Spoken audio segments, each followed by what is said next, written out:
What up? What up, Rebels? Andy McCabe here. This is the Restoration Rebel Roundtable for January 19th, 2023. Not much of a round table. It's more of a chair because I'm the only one here. We're gonna do this, and then I got something to talk about, but probably not take very long. Here we go. The Rebel Agreements. Agreement number 1, I will protect the value of my services. Offering free services only serves to erode the value of services, similar services, industry-wide. Agreement number 2, I will practice incredible transparency. I will explain the claim process in detail to my client. The claims process to my client. Oh, man, what happened to the detail word? I will not hide pricing details or falsify reports. I will never communicate with an adjuster without also communicating with my client. Agreement number 3, I do not believe in competition. The restoration companies in my market are part of my community. I'll be an active member of that community as our unbreakable unity that will create the change that we strive for. And agreement number 4, I am willing to walk away from any project, client, or contract that is not compatible with my values and stated mission. So we're going to talk about free services today. Well, I am going to talk about free services today. Great article in actually a couple good articles in this particular edition of CNR magazine. Thank you, Michelle. We have, where is Ed Cross? Edward Cross. He wrote something about, here it is, free estimates. So, as you know, if you paid any attention at all, I am militant about militant in my opposition to contractors that continue to give free estimates. There's a difference between a remodel contractor, a kitchen remodeler, going in and giving free estimates versus I'm gonna get people in here, versus restoration contractors giving free estimates. And I'm gonna put it in Ed's words. I'm gonna read something that really stood out to me.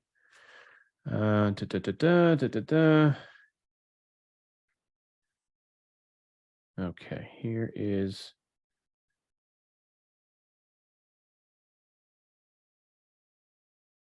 Okay, hold on. Where's that? Okay, yeah, here's this big quote, a huge quote. The whole reason we're having this discussion about free estimates and whether or not to charge for estimates or penalizing, having a penalty fee for those insureds that cash out, that never happens, right? You spend weeks and hours putting together these estimates and Xactimate. It takes time, it takes work, and then you give your homeowner that, you send it to the adjuster, and the homeowner says thanks, bye, and you don't get the job, and you're out all that time. So that's why this is the number one reason I'm out. I'm not a big fan of free estimates. But here's what Ed Cross says: the whole reason we're having this discussion is because policyholders are handsomely compensated when they present a high quality scope of work to an insurance company. Duh, right? That's why we do it in Xactimate. That's why Xactimate exists and we all operate in that ecosystem, is because that Xactimate document becomes a claim settlement tool, becomes part of the claim file, and oftentimes, not always, the total claim amount that's paid matches what was on that Xactimate document. So what we're doing on behalf of our insureds is valuing their loss for them. And absolutely, we should charge for that. If they're not going to use you as a contractor to do the work, you should be paid fairly for your time. And Ed goes on to say, providing estimates and charging for estimates is not acting as a public adjuster. And I agree, it's not. You're talking about contractor stuff. It goes on to say what kind of fees can be charged. Should I require a fee from all customers who do not hire me? I think it's about, the key is communicating upfront with your clients. This estimate is going to take time. This estimate is going to require a high level of detail, high level of documentation, and it's not going to come at zero cost. It takes time to put these things together, and I'm going to charge you for this time, and it needs to be in your contract what that fee is. It's an hourly, $50 an hour, $100 an hour, $200 an hour, whatever is appropriate for you, that needs to be in your contract. This is what we're going to charge for our time to work up your claim settlement tool. And if you hire us to do the job, if we win the job, then that fee is going to be absorbed into our overall overarching fees. That's fair, right? If you don't use us, then here's our fee, here's our bill. So many times early on in my career, I found myself in situations where I was giving competitive bids. I had adjusters who were friendly, right? Back when they actually existed. And they'd say, I got so-and-so out on this job and they're just scam artists. I need you to go write me a bid. And I'd go do it. And I wouldn't charge a dime. And some of them were big. Some of them were huge. And I'd spend, hours and hours, but I was working for somebody else. I was on salary, and we just chalked it up to marketing expenses, and we'd write these estimates for free. But the problem, there's a reason that agreement number 1 in the Rebel agreements is I will protect the value of my services. Giving away free estimates, spending all that time and putting this valuable document in somebody's hands, whether it's the insured or the adjuster, and not charging for it, you are essentially telegraphing to both those entities that your time is worthless, you don't value your own time, and you are going to be walked on. And so many times I'd be coming into a comp bid situation, I learned very quickly that, hey, you have so-and-so restoration here, and you have what's his nuts restoration. Okay, so why would you need another number from me? Well, I was told to get 3 bids. Well, Ms. Smith, I'm going to work up the same Xactimate that they're working up, and as long as our scope is the same, our price is going to be pretty close. So I'm going to bow out. I'm not going to waste my time or yours coming up with another Xactimate that's going to look very, very close to the 2 you already have. And frankly, if folks expect you to give them something for free, they're not a client. They're a mooch. They're an anchor.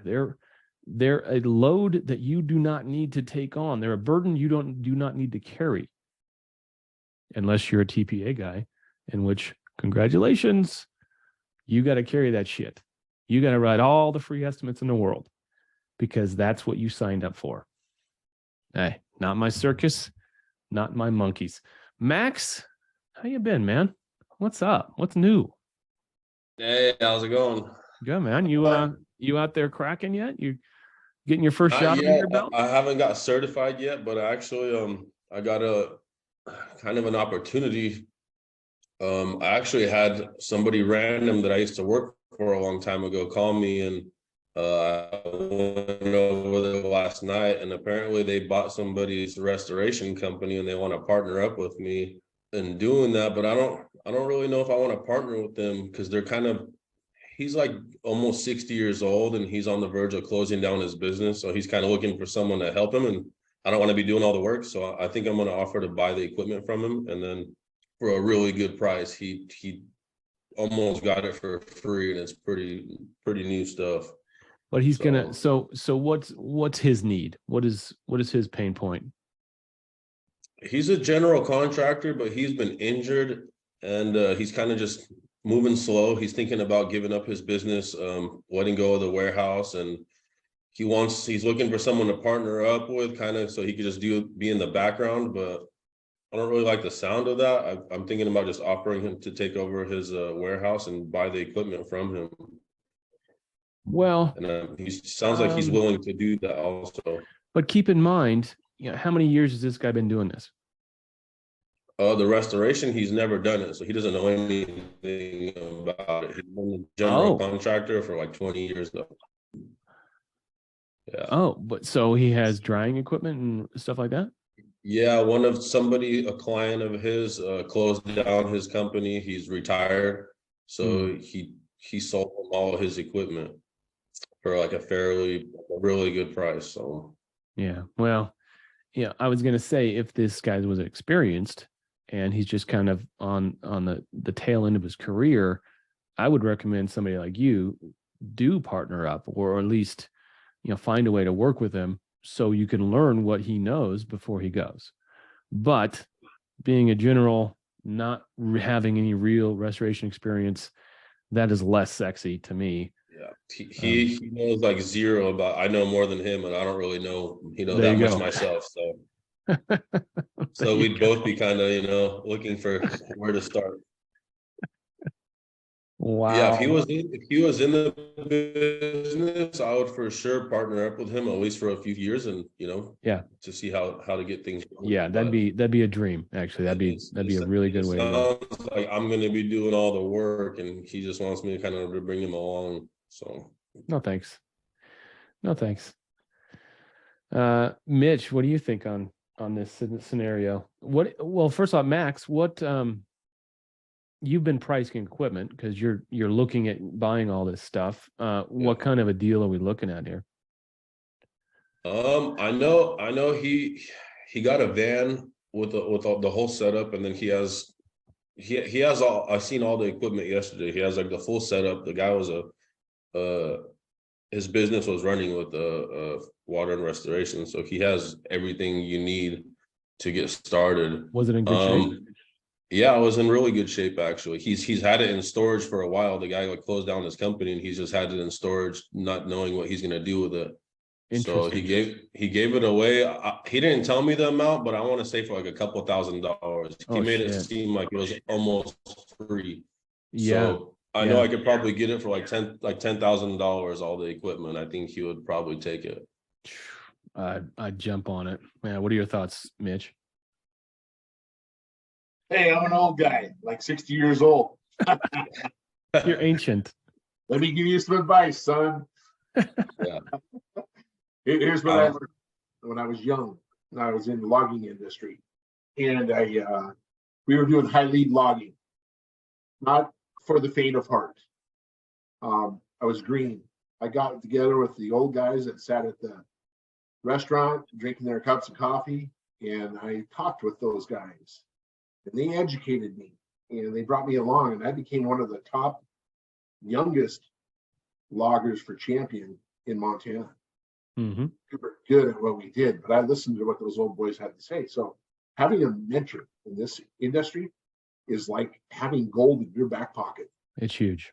It's a big deal, and especially for the guys that are like, I have a book called Mitch's Things Not to Do. And it ranges from, like, hey, if you're having fun when the pepper spray comes out, So there's some advice, I would look at it. So no one ever stays the same size. There's never been a company that I've seen where there's two guys and they're staying the same size. So how long is it before you hire on that technician? And technician number 2, technician number 3, that should be your goal. And if there's going to be a guy standing out in the background helping finance your operation, wow, what a blessing that could be. And then eventually turn it over to you. So that's a big deal to me. Opportunities like that don't come along so often. I don't know all the details, but something to look at. That's a good point. That's a great point, Mitch. I didn't think about, it's not like he's shutting his doors tomorrow. Correct. Right. He's still in business, and you would be there to just kind of open different direction, different avenue, different revenue stream for that business. I think there's a lot to be said about, getting somebody who's established and being the age I am, like when I first started this industry, I think my first ICRC number was like 12,932, some number like that. It was really back in that day. Look at that number now. I'm like, holy cow, there's a lot of guys in the industry. But I did have guys like Joe Domino, Jay Sutherland. I know who Ed is. You know, a lot of these guys that are in the David Oaks, guys like that in the industry that are now, you know, aged out like me, going, you know, I'm going to retire here soon, but we're going to mentor people.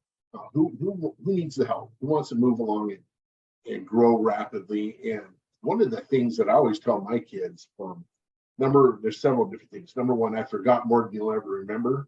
You know, and number two is I've already made that mistake. Why are you going to do it? Yeah. You know, Yeah. that situation. That things not to do book is written in blood for sure. Right. And there's a lot to that one, let me tell you. I grew up in the logging oil field industry. We tore it up, boy, let me tell you. But going back to your original thing, we have a contract that we put together because we're tired of writing estimates for people. And, you know, if you want to use us, great. We're going to write the scope of work, make a decision. I'm like, pick a contractor because there's lots of numbers people can throw out there. But if you want an estimate written for you, we have on our contract Exhibit B. And in Exhibit B, I have a sliding scale. We have a sliding scale where you're going to pay for your estimate. If you want us to come in and write, you know, anything over, I think it's $10,000. We are cranking out that exhibit just because it takes a lot of time. Yeah. Here's what Ed said. Is point number 2, the right to a fee is not automatic. Don't bother asking for a fee unless the customer signed a contract that clearly and conspicuously requires payment of a reasonable fee. The scope preparation fee must be clearly explained in a written document signed by the customer. Assume that customers will not see the reference to the fee in the contract. Assume that the customers will not see the reference to the fee in the contract. Interesting.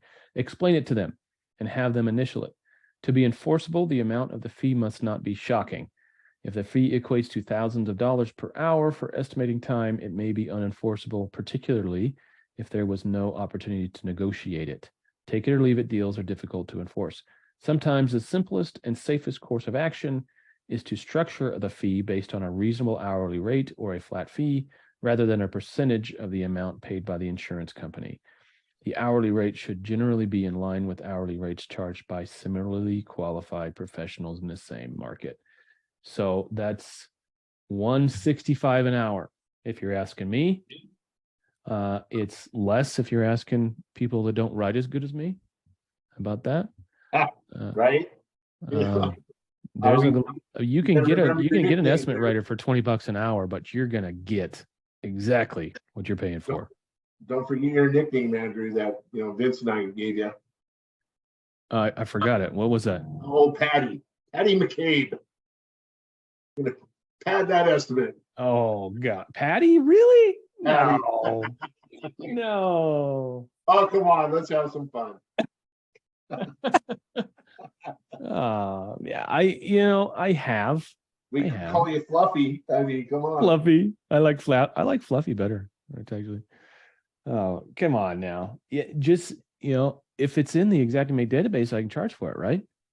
Right. With the new one that came out, I don't know if anybody knows this one, but have you seen the new drywall window wrap? DRYWDR.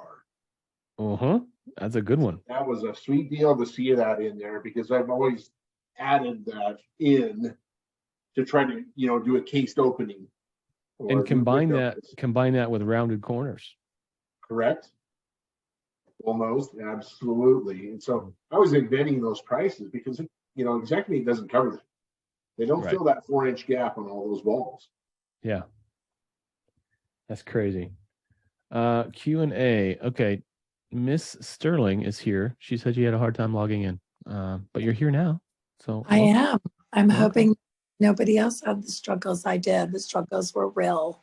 Well, there's 6 people here for a change. That's good. That's good. Yeah. Better than last week. Mr. Roush, what is happening, man? Talk to us. Where are you at these days? Well, I'm in Mesa right now, helping my neighbor who's trying to get some tile put up on a wall. So I'm listening to you guys while I do that. Okay. What are your thoughts on free estimates? No, No. I charge now. You have to. Yeah, that has that slowed down things besides all the stuff we've talked about. Absolutely. But it gets me paid for my time because I have to spend a lot of time doing these things, putting it together and investigating and everything. And I get paid. And if I find out right then and there, if the homeowners or business owner is going to buy the job for me, if not, they have a product they can shop for somebody else they want to work with. Exactly right. Okay. So I have a thought. I get free quotes and estimates, and I get a copy of your policy, and I have to gather all the data and review your old policy. And you guys want to let me do free charge for that?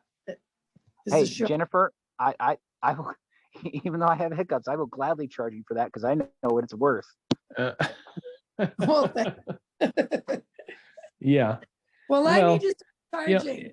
How many lines are there in your average insurance quote? So and typically when I take over account, I take over the whole account, and I find that a lot of the guys just have the bare minimum. If they're running out of their house or if they're a larger operation, they have the actual structure that also needs to be insured. But you have a general liability, a pollution liability, a professional liability policy, and your Baileys and your pack out and everything is all typically on that one policy. And then you have your commercial auto policy, which is all your schedules of all your drivers, all your MVRs, your driver's license numbers, your date of birth of all your, and then I run all the motor vehicle reports to make sure you don't have dumb drivers. And then the schedule of all of your VIN numbers and your vehicles and the year, make, model, and what deductibles you want for comp and collision. And how many hours do you think you put into a quote like that? For a full service agency or company, it probably takes 4 hours at least. Okay. Or more. Well, and that's minor. If you've got to go out to a job site, drive to a job site, measure that job site, document that job site, come back to your desk and spend 6 hours writing an estimate, I would argue that that's a very different scenario for giving away that free labor. I'm still paying for someone to sit there and create and type all those Accord documents so I could send them back for you to verify accuracy and then wait for your signature so I can even get a quote. As are we. And here's the real deal. Hold on, I'm gonna get Joe Spears in here. We're not an industry that we're not out there looking to make money writing estimates. That's not the point of our businesses. You're right. The point of your business is not to write quotes all day. The point of your business is to sell policies.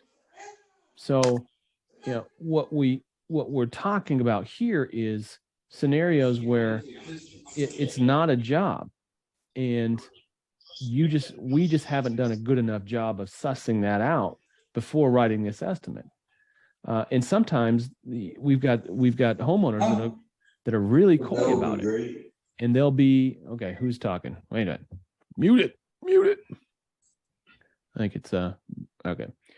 So we'll have homeowners that know they don't stand a chance against their adjuster alone. So they're going to use somebody. They're going to use us, but they have no intention of using us, but they're not going to tell us that. They're going to say, oh, it's your job. It's your job. You just got to write the estimate. You just got to get the estimate. And, I've probably done that 100 times. It's your job. It's your job. I just want to see the estimate first, and then we'll go with you. And then the estimate comes out. Are we talking about estimate only fees? We're talking about free estimates, and the article here with Ed Cross from this month's CNR magazine. So, at the end of the day, I would like us to never write estimates, but that's not realistic. Nobody wants a quoting machine. Nobody wants to be a estimator machine. Nobody wants to do that. Our time is worth. Tell that female smokes a fucking 2 packs of squares a day, boy. The hell was that? Interesting. That was awesome. What was that? I think that I'm was a looking forward to that soundboard on from like the playback. 90s. Oof. I mean, real quick, just how I can play catch up here. Are we saying, are we trying to argue that we should be charging people, or Yes. is the argument that it's Yes. absolutely? Yes. Yeah, like I mean, so I've always done it because I'm always driving around anyways, and Indianapolis is only 40 miles wide. I mean, always 30 minutes away. I'll happily come out and look at it and give you a spitball from my hip. You're looking at about $5,000 worth of work here. Right. That is free. That's free. You want me to itemize it and put it and take my time for it? Some of the companies I've worked for have done $250, $350. We charge 1%. If you don't do the work, then we got paid for our time and effort. If you do hire us, then that 1% is reapplied back into the estimate. Yeah. And as part of the overall job cost. Of the contracting fee. Yes. Because it does. You get. I mean, especially with mold, like too many people. Oh well, we don't own the house, but we need to buy it, and we need to have a mold inspection done. They're just using it to get the price of the house taken off. Like, they have no intention of doing the job, or vice versa. They're selling it. They have no intention of doing it. Like don't waste your time on those people. Like weed them out. Right. Yeah. And that's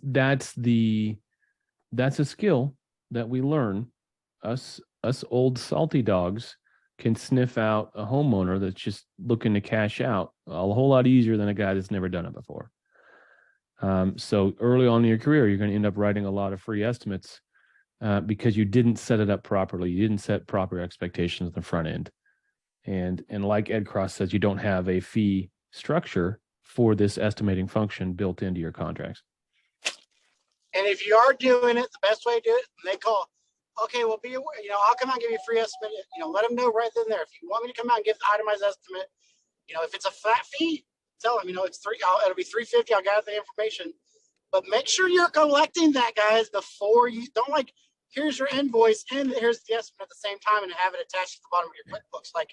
Make sure they pay you and then you mail them the estimate, because I've seen way too many times where people will attach it at the bottom of the QuickBooks invoice or whatever and say, here's your estimate, and then never gets paid, and they already got now they have the PDF as well. They got what they wanted. Yeah. Ed says, if the customer balks at a scope preparation fee, you may not have wanted that customer in the first place. Amen. Bingo. Learn to spot customers who are not likely to sign a contract. Some telltale signs include apprehension or hesitancy. Some say they might cash out, or they are simply collecting information and have not yet decided whether to hire a contractor. Others say their brother, sister, grandma is a contractor and might do the work.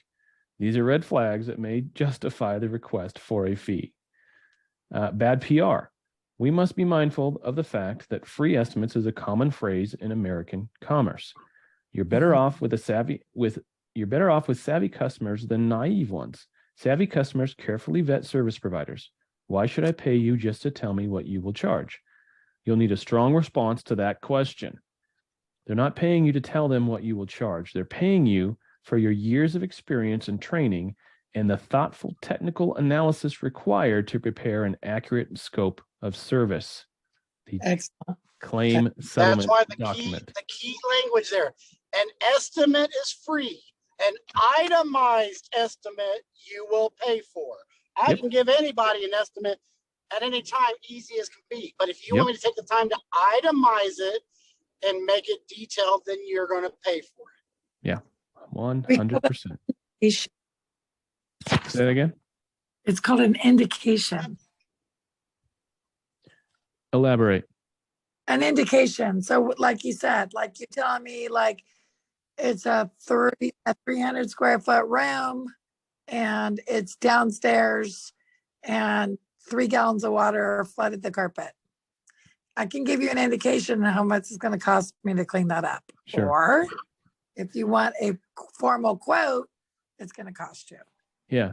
And let's be honest. I thought that was that herb or something you take so you don't get sick. Well, exactly. When you I lost my train. Where'd it go? Off the rails. keep in mind. And always, I mean, you should always aim. Sorry, Andy. You should In- always aim high. Like estimate a 4.5 or 5 day dry out. Oh, Don't hell just do a yes. 3 day. Hell yes. Like, always go worst case scenario. So you have if everything goes to hell in a handbasket, you're at $10,000. But I bet you we can come in under this price. And even if you know for a fact, I don't think we're going to be at 10. Estimate it high, to protect yourself, because most contracts have to have a price on it. Yeah. And you have to have a change order to go above that price. And if they're paying for the estimate, they're gonna be shitty when you say, oh well, I didn't estimate for this, or this. You're the professional. You should have known for it. So go ahead and estimate like a category 3, and then dial it back down, because a homeowner will love you till the day they die. If you told them 10,000, and then at the end of the day say, guess what? You only owe me $5,200, as compared to saying, I know I told you 52, but we opened the cabinets, the toe kicks up, and there's mold, and then we found extra floor underneath there, so it's actually going to be $10,000 now. That will lose you clients. Always paint the worst picture. Always go worst case scenario, and then when it doesn't turn out that bad, you're the hero. You're the hero. So what I was going to say is keep in mind that in insurance claims, price is seldom the factor with the insured. Very few times is price the actual factor. The factor is, can I get my insurance adjuster to pay for this? So values get squishy and numbers become irrelevant sometimes. So they're not asking for an estimate. They're asking for a claim settlement document that you are particularly skilled at providing.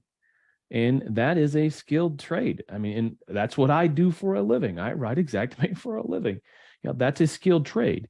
And folks that will do that for nothing are just, you not only eroding value from themselves, they're eroding value from the rest of the industry. And if you are writing an itemized estimate, or you're giving somebody a quote, especially on mold mitigation work and stuff like that, you better be giving them, this is only valid for X amount of time, for 48 hours, 72 hours, because the water changes categories, obviously, which changes your scope. Mold gets worse. Do not, because everybody's by default is always thinking it's a 30-day quote. That's what most people automatically think. You need to make sure it's in bold, italic, underlined on your estimate.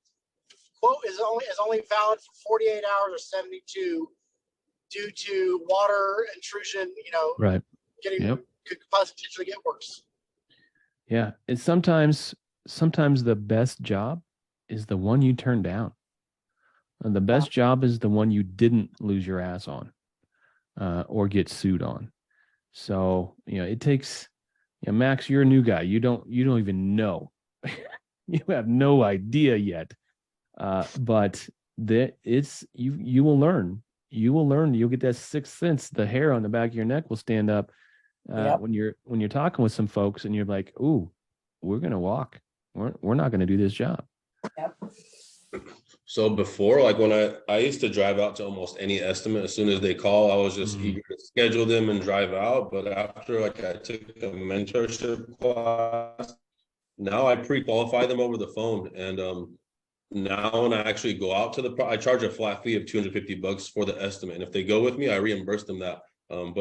I pre-qualify them over the phone. So based on I'll have them send me pictures. I'll ask a lot of details. I'll go over it, and I'll just throw a rough number at them. And then most of the time they're like, oh, that's twice as much as the last guy. And I'm like, well, perfect. Then we're not a good fit for each other. And I didn't have to waste any time even driving out to you, which most of the time it's like that. They're just kind of fishing for the cheapest price. And I'm not the cheapest guy. So no. And you don't want to be able to just kick them to the curb that way. Yeah. You don't want to be the cheapest guy. Yeah. And that's just a recipe for bankruptcy. And keep in mind, the free estimate thing is, you'll see it more in a down, slow market. When roofers aren't getting as much work, cider, all the contract. Right now, we're heading into a down market. We're going to see folks literally giving away their services because they don't know any other way to try to get business. But if you're giving away free services or free estimates, it's just a signal that you're desperate. And the reality is, the market needs us more than we need the market. There will never be enough restorers in the market ever, especially in surge events, big cats and things like that. There's one restorer for every 100 needs. So we just need to keep that in mind as an industry. We are the valuable commodity. They are the ones with the need, and we can fulfill that need. But that's not going to happen for free, and that's not going to happen for a discount. If you're me, I don't discount shit. I'm busy enough. I'm actually raising my rates so I can get less busy, so I can deal with the people that I can make more money on and spend less time on. The 80-20 rule applies across the board. Or the people you're already committed to. Exactly.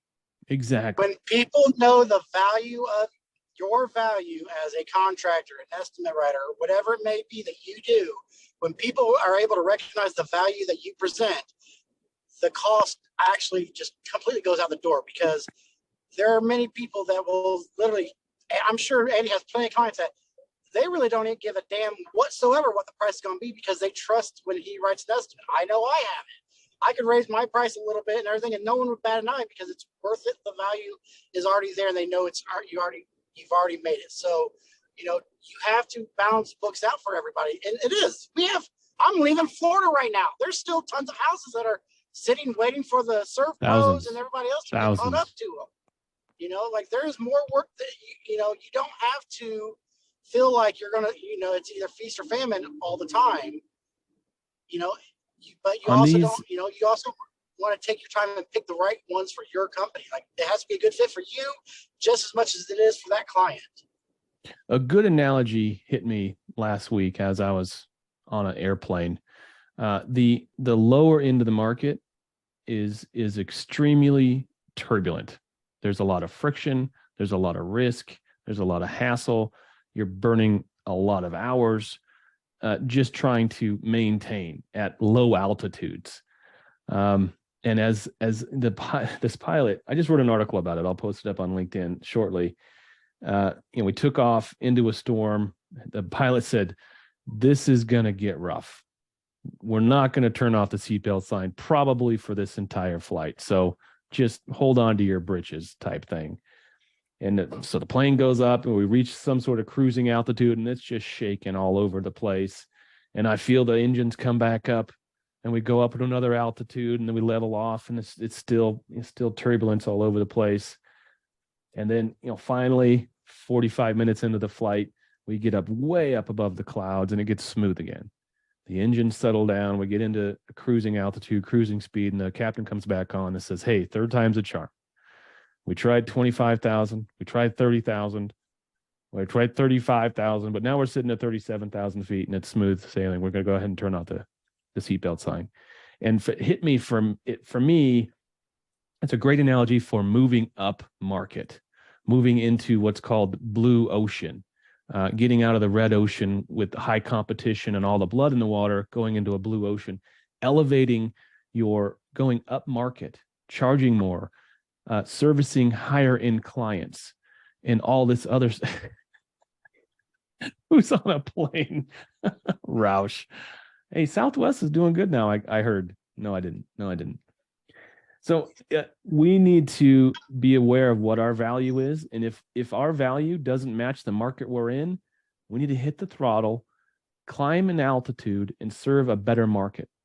And that's going to require us to perform at a higher level, but we also get rewarded with higher returns. And I know that a lot of people might not realize it, but even within the restoration industry for mitigation and mold contractors, there are different, subsections of restoration. Like Andy said, specialize in high-end homes.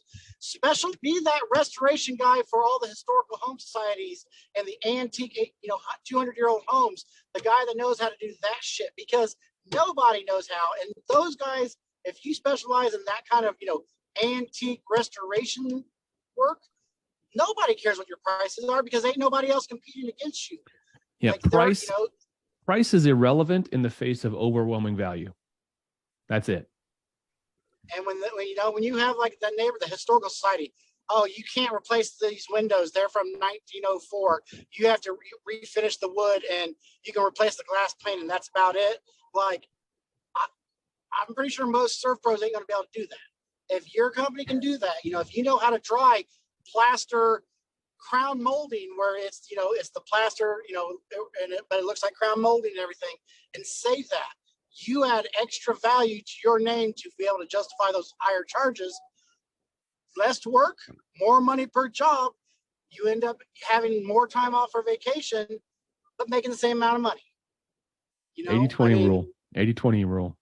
You're going to get 80% of your profits from 20% of your customers. 20% of your customers are going to take up 80% of your time, and they are the wrong customers. 80-20 rule applies to so many different things. We need to choose who our clients are going to be, and then match our services and pricing and value delivery to that level. And then if there's people flying at lower altitudes than us, God bless them. I like my martini not to be shaken off my lap onto the floor of the plane. But some people just want to hold on to it and they got a sippy cup, so they're good. But I fly at a different level. Yeah, it is. It's like, I'm not going to charge $1.20 in Indiana to cut drywall out. Cool. If I go into a millionaire's home or like a movie star celebrity who has completely high-end stuff, there's higher risk, there's higher liability. $1.20 doesn't work no more. Like, you have to make sure you're taking that all into account and all to be prosperous. Like, it's not the whole, everyone always wants to use the default price list. It's a default average because half the people are less expensive and half the people are more expensive. Did you guys see that post I put up today? I've been driving from Florida all day. Like, I'm driving back to Indiana, so I have not looked at my Facebook at all. I'm going to pull it up. I'm going to pull it up again. I got the usual 100 lines of objections from this TPA. Never heard of this TPA before. Genpact? You guys heard of Genpact? No, neither had I.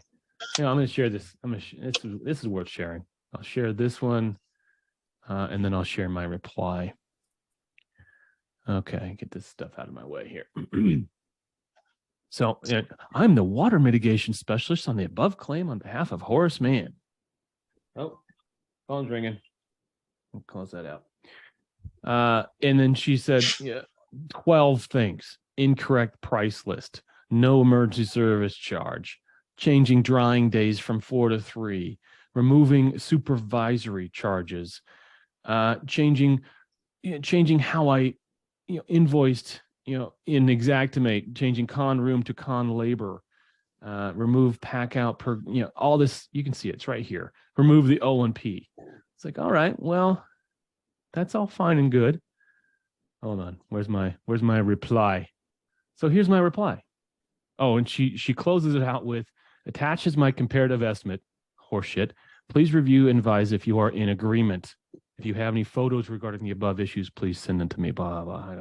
I got your freaking photos. So I said, we are not in agreement. In order to discuss this claim with you, we require the following: your adjuster's license number, a complete copy of the published carrier guidelines you refer to. I mean, she must say carrier guidelines about 8 times in here. And a copy of the policy provisions which allow Horace Mann to mandate pricing and invoicing methodologies for contractors. The invoice was due upon receipt. Services have been rendered and cannot be negotiated away. Late fees will be incurred according to the contract provisions with the insured. They owe $9,186. So you forgot one thing to add to that email. I forgot. What did I forget? Provide me a copy of the email that you provided the contractor of those guidelines that they agreed to follow before this project started. Like, I always put like a verbiage like that in there, because how are you supposed to follow guidelines when you're telling us their guidelines after we're done and we never agreed to their guidelines? And we can't find them. It's not. We can't. These guidelines don't exist in the public realm. As any further office time designated to this invoice will include additional fees. That's good. Tim Fuller does that, and he gets paid on it. I Tim like, Fuller routinely gets paid on that. yeah. Yeah, And I mean, but it's legit. the other thing you forgot was, please send me a copy of me insurance license. No, I did that. That was item number 1. Oh, okay, good. Because these TPAs, they are not licensed. They No. are acting as adjusters. And I still wasn't there a lawsuit last year or a year before where some TPA really got their hand slapped? Oh yeah. Well, Tim was involved with one of them up in Michigan where he got them because they were acting as a subcontractor without a subcontractor's license. So Wasn't it one Code got Blue? that. It wasn't Code Blue, no, because Code Blue's still around, unfortunately. It was Code Blue got in some trouble too. But then there's another one in Texas that got smacked around a bit because, for the same kind of stuff and all. And I think the one in Texas actually got suspended or forced to be suspended for a little bit. Yeah, what happened in Texas is they're working for 10 different insurers who are now currently under investigation by the state for using them. Good. They investigated initially 30 claims they're involved in, and expanded 300. It's still expanding. They got fined hundreds of thousands of dollars. They go, oh, we didn't know we had to be adjusters. Apply for their license. We're immediately suspended for 2 years. But there's pressure from the people that were on the other side of that to sue them out of existence and for the state to revoke the license that they applied for. They should. Yeah, they should That's not even right, be that's granted right. the provisional. They should be blackballed because they know what they're doing is illegal. And so Who does was the the company? Who's the company? Do you remember? that post is in Rebels way back, I think in October or November. I'll see if I can find it because I know I emailed it Yeah, out. I remember that going down.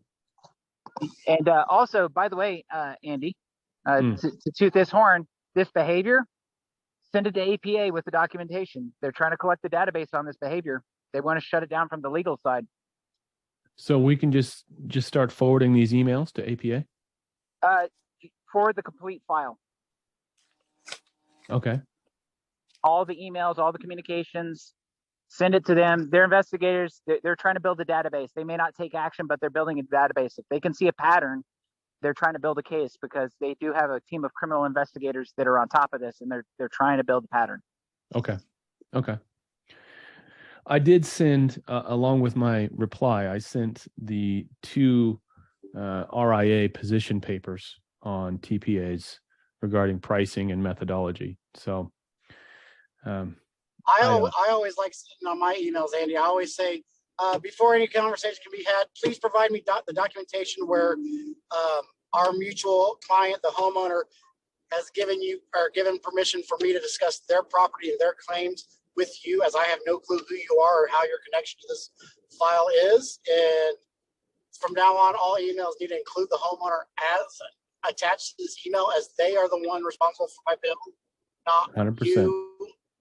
And I'll call them out all the time on that stuff, because that the whole point of it is to not get the homeowner involved, because the homeowner will usually be on your side or our side and everything, because we're following the standard of care. Like, this is the standard of care. I don't care what your guidelines are.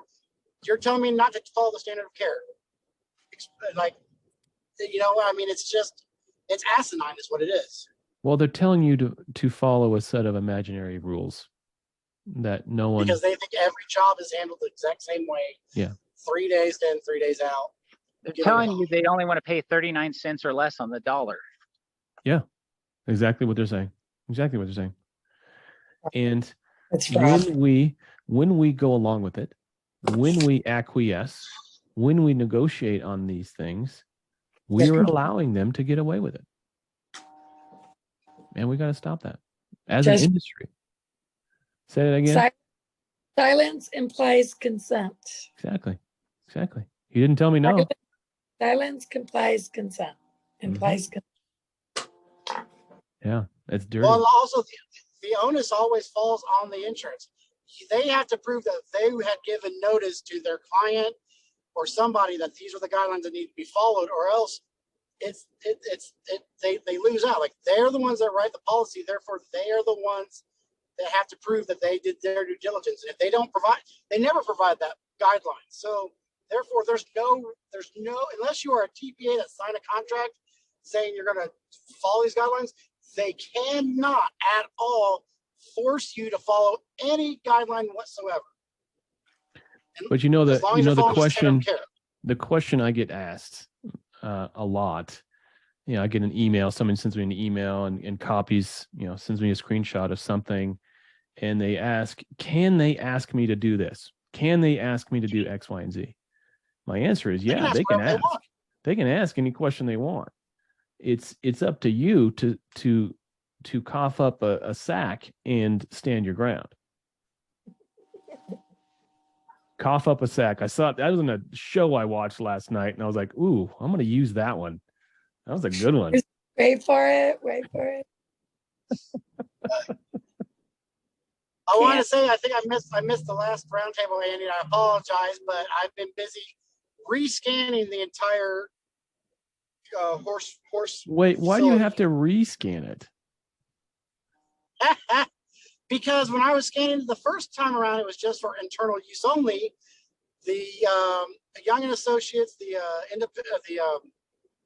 consultants for the insurance requested copies of it, and then they requested copies of the true sketch measurements for their repairs. And I'd already deleted the data points out of my tablet because I needed the space on my hard drive to keep scanning 60,000 square feet, 500-600 points at a time. Oh and all the scans that I had for the most part were 30 to 60,000 square feet at a time, and you can only get 25. So I had to go back through and rescan the entire facility. God. But they're paying for that. We had additional flooding and more losses occur Are while they we were paying? there. What are they paying? What are they paying for that? 500,000 square feet of scanned and measurements. What is that? And it's gonna be more than 20 by the time we're done with it, because for the true sketches alone, I've had to break this property into 23 minor sketches or minor scans, and then once I get the true sketches, I can merge the walls together and all.